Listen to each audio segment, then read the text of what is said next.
So, thank you for making that of record. Alam sa kriminal kung saan silang impernong gusto nilang pumunta. Well, Mr. Chair, for the record, You make your own history in this planet. yes, Mr. Yun ang Chair. gusto nilang mangyari. Doon sila sa impyerno at doon tayo magkita. Well, Mr. Chair, wala namang jurisdiction ng Senado sa impyerno. Dito lang sa bansa natin pwede tayong mag-investigate. Ba't doon tayo pupunta? Well, wala po akong ambisyon pumuntang impyerno pa. Pero Mr. Chair, ang punto lang nito. Actually, may mga isang dosenang tanong pa sana ako sa dating presidente, pero na-high blood yata sila sa akin. So, dalawang huling tanong na lang. Una po. Yes, Mr. Chair. Pero lang siguro kasi excited lang ako. First time ako naka-appear ng Senate. But walang personalan. It has nothing to do with you, yung character. Yung boses ko lang kasi excited. But if we are offended by the demeanor, then mag-change gear na ko. I'll try to do it with moderation.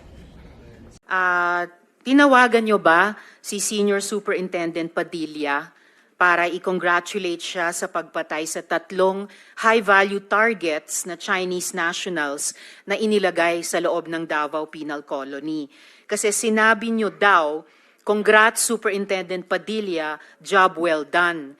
Pero grabe ang ginawang dinuguan. Do you confirm this, Mr. Chair? You call Padilla now because he is lying. I do not know him, and I do not have to congratulate this policemen and soldiers. Trabaho ninyo yan. Why do I have to congratulate you? Magtrabaho kayo dyan. So you do not confirm na tinawagan nyo si Senior Superintendent Padilla? I only congratulate people with itong mga police na graduate with honors kasi nagtuturo ako sa Police Academy. May congratulatory message ako. Pero congratulate ako ng ano. Well, Mr. Chair, of course, absolutely hindi naman natin kailangan investigate yung graduating with honors sa academy. Pero yung EJ case sa war on drugs, kailangan talagang kaya natin iniimbestiga. Kaya ma'am, huwag Mr. tayong Chair, umalis dito sa kwartong ito hanggang matapos ang gusto ninyong kunin sa akin. well, Mr. Chair, so yung huling tanong ko for today, for the record, Bakit ano po? tinawag Mr. ninyo Chair. ako dito tapos yan lang ang huli ninyong tanong? May mga colleagues pa yata tayo, Mr. Chair, na magtatanong sa dating presidente. So, for the record, sinasabi nyo ba na ang mga drug users at drug criminals ay dinideserve nilang mamatay na lang kaysa pumunta sa jail? O para i-paraphrase ko si Patricia Evangelista, do some people need killing, Mr. Duterte? Ma'am, presidente ako. Nagagastos ako sa gobyerno. Bakit ako magbubuhay sa mga putang inang yan? Kung yung pera na ipapakain ko dyan sa preso, ibigay ko na lang doon sa mga tao dyan sa walang bigat. So, mas okay Walang pong trabaho. patayin sila kaysa ipreso Wala akong pakialam sila? dyan sa kriminal, ma'am. So, thank you for making that of record. Alam sa kriminal kung saan silang impernong gusto nilang pumunta. Well, Mr. Chair, for the record, You make your own history in this planet. yes, Mr. Yun Chair. ang gusto nilang mangyari. Doon sila sa impyerno at doon tayo magkita. Well, Mr. Chair, wala namang jurisdiction ng Senado sa impyerno. Dito lang sa bansa natin pwede tayong mag-investigate. Ba't doon tayo pupunta? Well, wala po akong ambisyon pumuntang impyerno pa.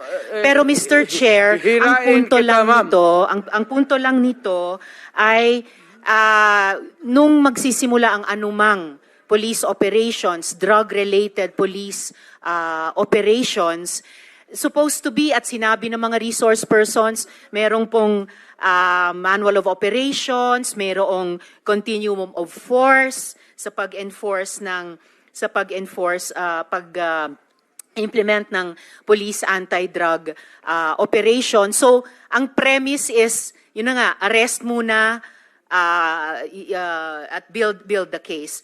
Well, Mr. Chair, no, as a final word, I hope and I imagine that the Department of Justice is watching dahil ang daming admissions ng dating presidente involving criminal acts. Salamat kaayo, kasaysayan na lang po maghuhusga. Salamat kaayo, Mr. Chair. Thank you, Senator Mr. Ontiveros. Chair. Yes, go ahead, Mr. President. Nagtataka ako hanggang ngayon ang Justice Department hindi pa nag-file ng kaso hanggang ngayon. Katagal lang. Matagal ako pumapatay ng tao hanggang ngayon hindi pa sila nakapile ng kaso. Mr. Chair, another addition to the list that's growing by the minute. Okay, for the record, Mr. President. wala na tayo Mr. President, for the record, kasi may nagtanong din sa akin Huwag na tayo magdrama dito. Tapusin na natin itong istorya na ito dito sa Pilipinas. For the record, Mr. President, wala. Kasi naawa ako dito sa mga pulis. Sa totoo lang, naawa ako sa mga pulis, pati sundalo. Kaya ako po, akin mind and mind alone. Pag nag-inutusan ko ito, mag-operate itong mga buang na ito, kung anong mangyari akin yan, I'm emotional because I've been longing to state this particular sentiment.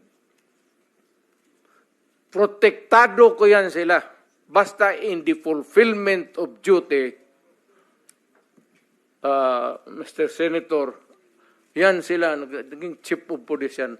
Protektado ko ang police pag nagtrabaho in the fulfillment of duty. Pero alam nila, ang mga police na pumasok ng kidnapping, alam nila yung police nila, pinatay ko. May tanong din. Pinag-aralan namin pinanood namin yung mga footages mo nung you were president-elect tapos naging presidente. Meron kayong sinasabing ang reward, iba-iba nga yung amounts, tapos sasabihin nyo parang may encouragement na patayin ng mga kriminal, pero dudugtungan nyo parati sa dulo ng lalo na kung nalagay sa peligro yung buhay ninyo.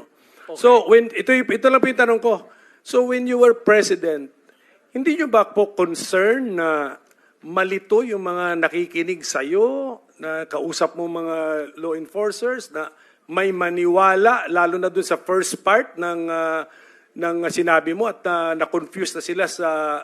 Kasi paliko-liko po yung mga pronouncements po ninyo, Mr. President. When you were president, were you not concerned that you will be misinterpreted? Hindi, kasi matagal akong instructor ng pulis eh. Dumadaan ito sa psychiatric, gagastos pa ako ng... When I was also president, may funding ako dito sa mga psychiatric nila. Nandyan yan sa item eh. Hindi naman ito At saka, alam mo, Senator, pag kayo mga ganun, mga heinous crime, mga patayan dito,